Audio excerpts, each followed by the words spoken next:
Hi everyone, welcome to Balu IQ online classes. ఈ వీడియోలో మనం డిస్కస్ అయ్యే టాపిక్ ఏంటండి అంటే ఇండియన్ పాలిటిక్స్ సంబంధించి కొన్ని ఇంపార్టెంట్ ఎంసీక్యూస్ని డిస్కస్ చేసుకుందామండి. సో మనందరికీ తెలిసిన ఇండియన్ పాలిటీ అనేది అన్ని కాంపిటేటివ్ ఎగ్జామ్స్కి ఇంపార్టెంటే. అయితే మీరు కనుక ఫస్ట్ టైం మన బాలు ఐక్యూ ఛానల్ని విజిట్ చేస్తుంటే ఛానల్ని సబ్స్క్రైబ్ చేసుకోండి, అలాగే వీడియోని లైక్ చేసి మీ ఫ్రెండ్స్తో షేర్ చేయండి. అలాగే మీకు కనుక ఫుల్ ఫ్లెడ్జ్డ్గా ఇండియన్ పాలిటీ క్లాసెస్ కావాలనుకుంటే మన బాలు ఐక్యూ యాప్ని డౌన్లోడ్ చేసుకోండి. మీకు చాలా నీట్గా, ఒకవేళ మీరు కనుక ఫండమెంటల్స్ కూడా మీకు తెలియకపోతే పాలిటీలో మీకు ఫుల్ ఫ్లెడ్జ్డ్ కంటెంట్ వస్తుంది. ఒకవేళ మీరు ఆల్రెడీ మల్టిపుల్ టైమ్స్ చదివి ఉంటే కూడా బెస్ట్ రివిజన్ అవుతుంది. అండ్ అలాగే చాలా ఎడిషనల్ కంటెంట్ కూడా మీకు తెలుస్తుంది. మరి ఫస్ట్ క్వశ్చన్ చూద్దామండి. రాజ్యాంగంలో ఆర్టికల్ 243D అధికరణం ప్రకారం పంచాయతీల్లో షెడ్యూల్ తరగతులు మరియు వర్గాలకు కేటాయించబడినటువంటి సీట్లలో ఆ వర్గాలకు చెందిన మహిళలకు రిజర్వేషన్ అనేది ఎలా ఉంటుందంట. మనకేంటంటే కాన్స్టిట్యూషనల్ అమెండ్మెంట్ 73 ఉంది మనకి. ఓకే, అంటే పివి నరసింహారావు గారి ప్రభుత్వంలో మనకి పంచాయతీరాజ్కి సంబంధించి కాన్స్టిట్యూషనల్ స్టేటస్ ఇవ్వడం కోసం మనకు ఒక అమెండ్మెంట్ తీసుకొచ్చారు కదా. అకార్డింగ్ టు దట్ అమెండ్మెంట్ ఏంటంటే మనకి 243A ఆర్టికల్ నుంచి 243O వరకు కూడా కొన్ని మనకి సబ్ ఆర్టికల్స్ని యాడ్ చేయడం జరిగింది ఏంటి పార్ట్ నెంబర్ 9లో. సో అందులో ఆర్టికల్ నెంబర్ 243D ఏం చెప్తుందంటే మనకి ఇట్ ఈస్ అబౌట్ రిజర్వేషన్స్. ఓకేనండి, పంచాయతీలో రిజర్వేషన్స్ కోసం చెప్తుంది. మరి ఈ పంచాయతీలో రిజర్వేషన్స్ అనేది స్త్రీలకు ఎలా కేటాయిస్తారంటే మనకి, అంటే ఏంటి, ఎస్సీ ఎస్టీలకు సంబంధించినటువంటి మొత్తం సీట్లలో స్త్రీలకు ఎలా కేటాయిస్తారంటే మనకి 1/3 వంతుకి తగ్గకుండా కేటాయిస్తారనమాట. ఓకేనండి, గుర్తుపెట్టుకుంటే అంటే 33% రిజర్వేషన్ అనేది ఇస్తున్నారనమాట ఇక్కడ. ఓకేనండి, చాలా చాలా ఇంపార్టెంట్ ఇది. వాస్తవానికి తీసుకుంటే మనకి భారతదేశంలో 33% రిజర్వేషన్ ఇచ్చినటువంటి 70 అమెండ్మెంట్ మనకి 73 అమెండ్మెంట్ అనమాట. మరి ఓకే, అసలు సీట్ల కేటాయింపు అనేది ఎలా జరుగుతుంది ఒక పంచాయతీలో మనకి అంటే షెడ్యూల్ కాస్ట్ యొక్క పాపులేషన్ బట్టి ఉంటుందన్నమాట. అందులో 33% అనేది మహిళలకు ఇస్తారు కంపల్సరీగా. ఓకేనండి, ఎన్ని సీట్లు అయితే షెడ్యూల్ కాస్ట్ ట్రైబ్స్ కేటాయిస్తారో అందులో 33% అయితే అనమాట ఉమెన్కి కేటాయిస్తారు.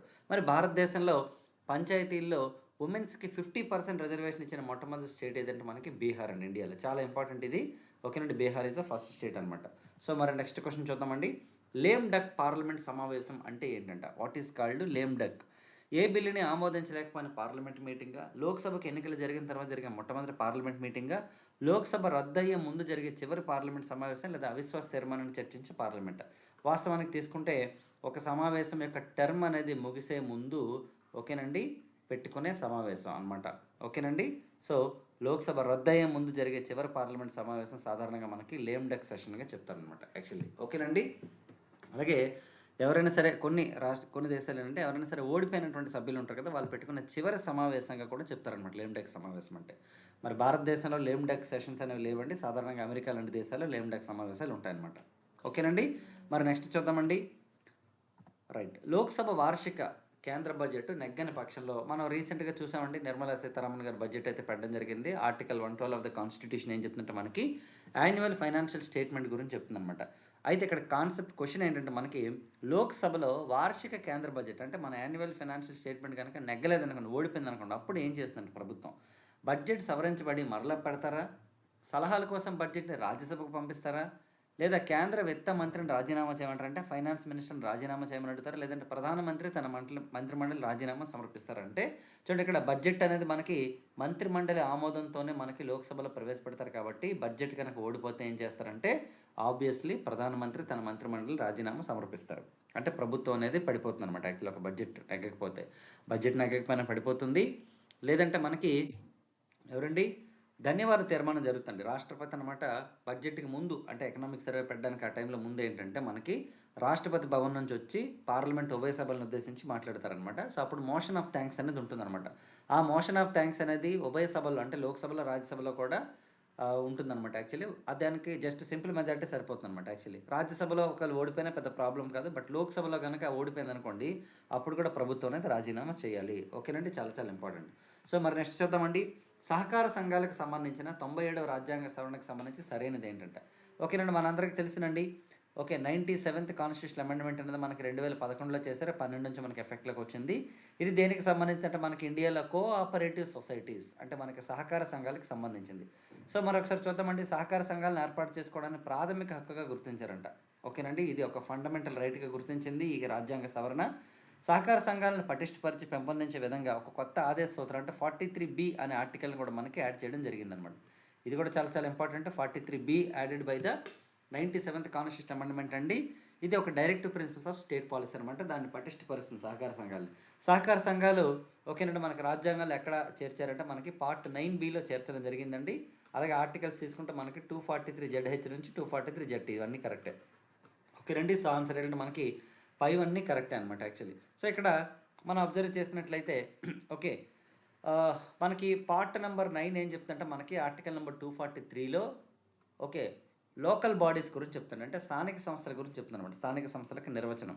సో దీనికి 73rd కాన్స్టిట్యూషన్ అమెండ్మెంట్ని మనకు చేయడం ద్వారా ఓకేనండి 243A నుంచి 243O దాకా మనకి ఓకేనండి పివి నరసింహారావు గారి టైంలో మనకి పంచాయతీలకు సంబంధించినటువంటి నిబంధనలు చేర్చారు. అలాగే మనకి 243 ఓకే పి నుండి 243ZG వరకు వచ్చేసి మనకి మున్సిపాలిటీలకు సంబంధించిన నిబంధనలు చేర్చారు 74th అమెండ్మెంట్ ద్వారా. తర్వాత 97th కాన్స్టిట్యూషన్ అమెండ్మెంట్ ద్వారా 243ZH నుంచి 243ZT వరకు మనకి కోఆపరేటివ్ సొసైటీకి సంబంధించినటువంటి నిబంధనలు మనకి యాడ్ చేయడం జరిగిందనమాట.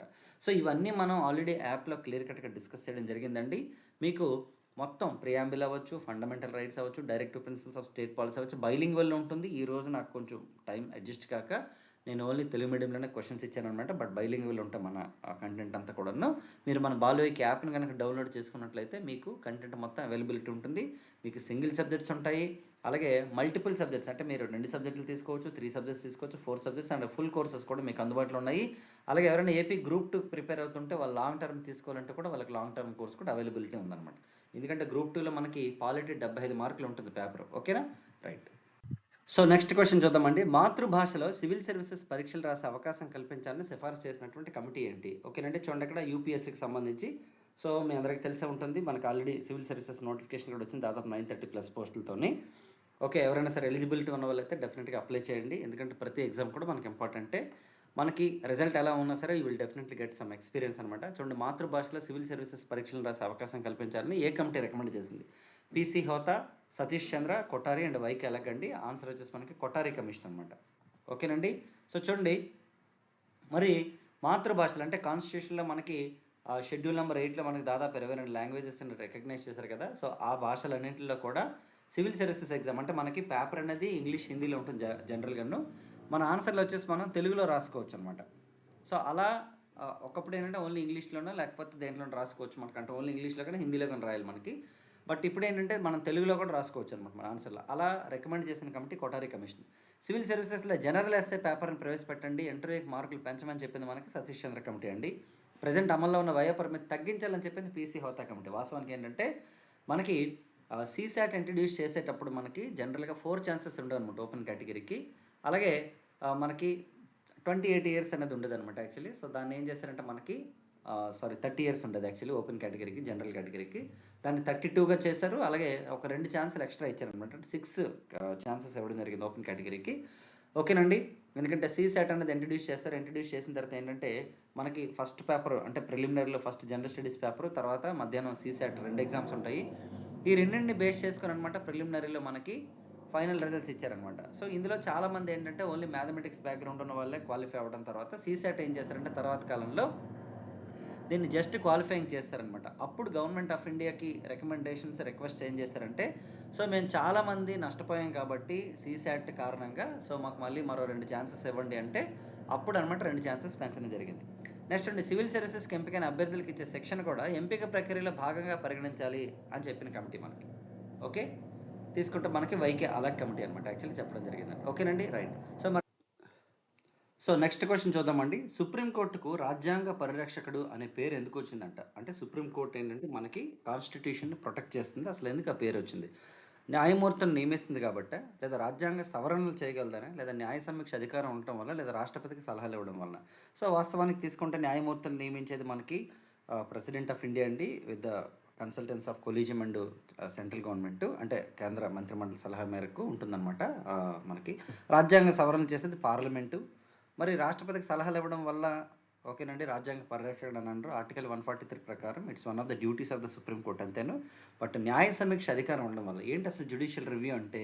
జ్యుడిషియల్ రివ్యూ అంటే అర్థం ఏంటంటే according to the article number 13 of the constitution సుప్రీంకోర్టుకి అనమాట జ్యుడిషియల్ రివ్యూ పవర్ ఉంటుంది. అంటే మనకి పార్లమెంట్ కానీ లేదంటే సెంట్రల్ గవర్నమెంట్ కానీ ఎవరైనా సరే అంటే ప్రెసిడెంట్ ఆఫ్ ఇండియా ఆర్డినెన్స్ కానీ ఎవరైనా సరే ఏ డెసిషన్ తీసుకున్నా సరే అది కనుక పబ్లిక్ యొక్క ఫండమెంటల్ రైట్స్ని అఫెండ్ చేసేటట్టుంటే సో ఎవరైనా సరే కోర్టుకి వెళ్ళొచ్చు అనమాట. దాని మీద సమీక్ష చేసే అధికారం సుప్రీంకోర్టుకు ఉంటుందన్నమాట. So that is the main power అనమాట సుప్రీంకోర్టుకి. ఓకేనండి. సో అందుకనే దీన్ని మనం గార్డియన్ ఆఫ్ ద కాన్స్టిట్యూషన్గా చెప్తాం అనమాట ఇది ఈ అధికారాన్ని. సో సుప్రీంకోర్టుని గార్డియన్ ఆఫ్ ద కాన్స్టిట్యూషన్ అనడానికి రీజన్ ఏంటంటే this is the major power అనమాట. చాలా చాలా ఇంపార్టెంట్. ఈ జ్యుడిషియల్ రివ్యూ కాన్సెప్ట్ మనం ఎక్కడ నుండి తీసుకున్నాం అంటే అమెరికా నుండి తీసుకోవడం జరిగిందనమాట. నెక్స్ట్ చూడండి. రైట్. క్రింది వల్ల సరికానిది ఏంటి? అమెరికా అధ్యక్షుడు మరణిస్తే ఉపాధ్యక్షుడు అధ్యక్షునిగా మిగిలిన కాలాన్ని కొనసాగుతారంట. భారత రాష్ట్రపతి మరణిస్తే ఉపరాష్ట్రపతి లేదా సుప్రీంకోర్టు ప్రధాన న్యాయమూర్తి 6 నెలల వరకు తాత్కాలిక రాష్ట్రపతిగా ఉంటారంట.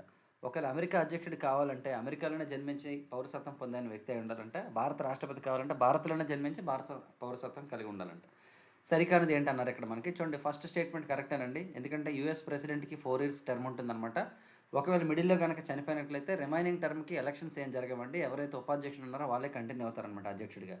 రెండోది ఏంటంటే మరి ఇండియన్ ప్రెసిడెంట్కి కనుక అటువంటి స్థితి వచ్చినప్పుడు ఏంటండి అంటే మనకి ఇండియాలో 1966లో మనకి జాకిర్ హుస్సేన్ గారు చనిపోయిన తర్వాత ఓకే 67 కాదు 69లో ఓకేనండి 69లో మనకి జాకిర్ హుస్సేన్ గారు మరణించినప్పుడు వరహగిరి వెంకటగిరి గారు ఓకే టెంపరీ ప్రెసిడెంట్గా ఉన్నారనమాట అప్పటికి.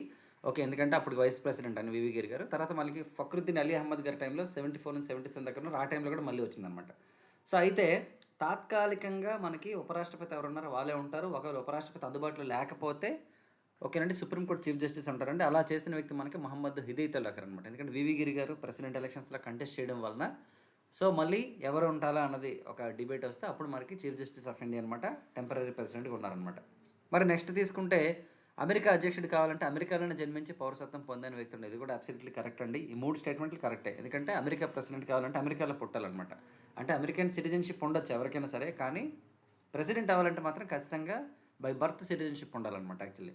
నెక్స్ట్ భారత రాష్ట్రపతి కావాలంటే భారత్లోనే జన్మించి పౌరసత్వం పొందిన వ్యక్తి అయి ఉండాలి. ఇది కరెక్ట్ కాదండి యాక్చువల్లీ. ఇండియన్ సిటిజన్ అయి ఉండాలి ఓకేనండి. కానీ బై బర్త్ సిటిజన్ అవ్వాల్సినటువంటి అవసరం లేదనమాట. కానీ జనరల్గా ఇప్పటిదాకా ఏంటంటే మనకి బై బర్త్ సిటిజన్స్ అయిన వాళ్ళే ఉన్నారు. వాస్తవంగా తీసుకుంటే 1955 మనకి సిటిజన్షిప్ ఆఫ్ ఇండియా యాక్ట్ ప్రకారం తీసుకుంటే బై బర్త్ వస్తుందండి సిటిజన్షిప్. 2 బై డిసెంట్ అంటే మనకి మన పేరెంట్స్ భారతీయులండి, వేరే దేశంలో కనుక మనం పుడితే సో భారతదేశం సిటిజన్షిప్ వస్తుంది.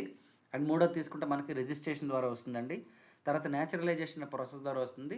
ఓకే అంటే మనకి ఎగ్జాంపుల్ తీసుకుంటే న్యాచురలైజేషన్ అంటే మనకేంటి మదర్ తెరీసా గారు యాక్చువల్లీ. ఓకే అలాగే ఇంకొక ప్రాసెస్ ఏంటంటే మనకి ఇన్కార్పొరేషన్ ఆఫ్ ద స్టేట్స్. ఏవైనా సరే ప్రాంతాలను కనుక భారత భూభాగంలో విలీనం చేసినప్పుడు కూడా మనకి అంటే భారతదేశ పౌరసత్వం అనేది ఆటోమేటిక్గా వస్తుంది. ఎగ్జాంపుల్ తీసుకుంటే సిక్కిం 36th కాన్స్టిట్యూషన్ అమెండ్మెంట్ ద్వారా మనకు భారతదేశంలో యాడ్ చేశారండి. సో ఆటోమేటిక్గా సిక్కిం ఓకేనండి పాపులేషన్ అంతా కూడా ఇండియన్ సిటిజన్షిప్ అనేది ఆటోమేటిక్గా వచ్చిందనమాట. సో కాబట్టి ఇవి ఈ వీడియోకి సంబంధించినటువంటి క్వశ్చన్స్ అండి. సో మీకు ఏదైనా సరే చాలా ఇన్ డీటెయిల్గా మీకు ఎక్స్ప్లెయిన్ చేయడం అయితే జరుగుతుంది. సో మీరు మన ఛానల్ని సబ్స్క్రైబ్ చేసుకోండి. అలాగే మీ ఫ్రెండ్స్కి కూడా షేర్ చేయండి. చాలా ఈజీగా మీకు ఇండియన్ పాలిటీ అనేది నేర్పించడం జరుగుతుంది. ఓకే కాంప్లికేటెడ్గా కాకుండా చాలా సింపుల్ వేలో ఇండియన్ పాలిటీ నేర్పిస్తాను. మీకు ఆర్టికల్స్ అమెండ్మెంట్స్ అన్నీ చెప్పాను. సుప్రీంకోర్టు జడ్జిమెంట్స్ అన్నీ ఉంటాయి మన కోర్సులోని.